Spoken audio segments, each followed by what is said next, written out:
important to start continuity and succession plans right away because life throws us so many different curveballs. We've heard about the proverbial bus that could hit any of us.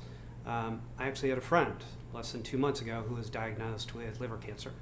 He has 6 months to live, and he acquired a firm less than a year ago. So as he's going through this process of trying to figure out how to sustain his life, he's also now having to grapple with how to sell this company so that his wife isn't stuck with all the payments, etc. So this is real life. He's 44 years old. So continuity plans are critical to start right away because we really don't know what's going to happen in life tomorrow morning. Succession plans are also important to start sooner than later because the process can take so long to implement, but also there's so much power related to putting a succession plan in place. From a timing issue, the sooner you start, the more options you have. In other cases, firms wait too long and they simply can no longer sell to the next generation. But the other benefit we see is once you have that dialogue, once you start moving the next generation in place, they become shareholders, they start operating differently. And we see the success of these companies really start to take off.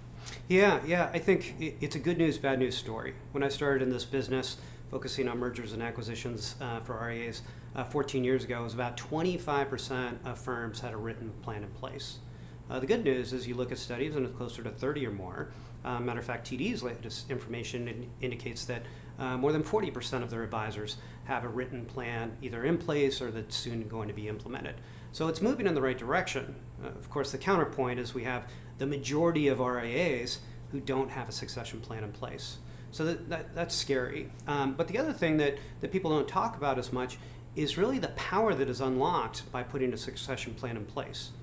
We focus on valuations. We've done over 100 valuations the last several years.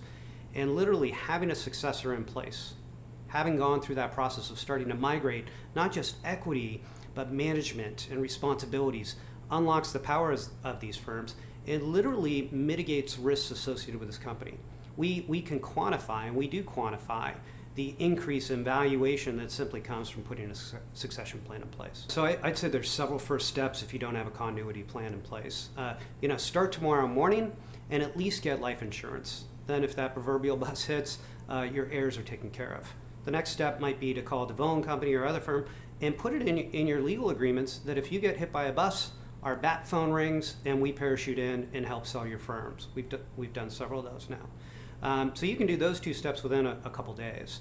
Over a slightly longer period, you want to urgently start, thinking strategically and finding that continuity partner that's a good fit. Someone who shares your investment philosophy, your client service philosophy.